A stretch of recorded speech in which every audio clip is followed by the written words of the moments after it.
প্রথম রবিবারের সকাল আমাদের নতুন বাড়িতে একদম সকালবেলা ঘুম থেকে উঠে পড়েছিলাম সকাল 11:30টায়। ওয়েদার দেখে মনে হচ্ছিল এত তাড়াতাড়ি কেন উঠবো, আরও একটু ঘুমিয়ে নিই, এখনও অনেক টাইম আছে।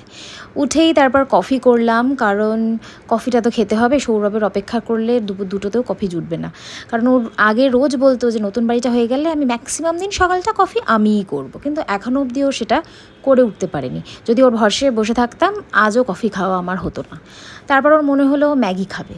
ম্যাগিটা সেদ্ধই খেতে হবে, কারণ তেল বা বাটার কিছুই নেই। ব্লিঙ্কিট করতে পারতাম, কারণ ব্লিঙ্কিট করার পর ওই তেল বাটারটা আসার পর যে কন্টেনারটায় রাখতে হবে সেটাও আমাদের নেই, অর্ডার করেছি আসেনি এখনও। তো যাই হোক, এই সেদ্ধ সব ম্যাগি আমাদের খেতে হলো। পেঁয়াজ লঙ্কা ম্যাগি সবই সেদ্ধ করে খেয়ে নিলাম, কারণ এটাই খেতে হবে, নয়তো রোজ রোজ আর কী বা খাবো। আর আমাদের শ্রাবণ মাসও পড়ে গেছে।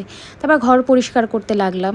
সৌরভ সবটা মনিটরিং করে দূর থেকে দাঁড়িয়ে, যেটা করো ওটা করো, নিজে হাত কিন্তু লাগায় না, ওই খাটনিটাও করতে চায় না। তারপর পুজো করলাম, পুজো টুজো করার পর ফ্রেশ হয়ে রেডি হয়ে বাইরে গিয়েছিলাম লাঞ্চ করার জন্য।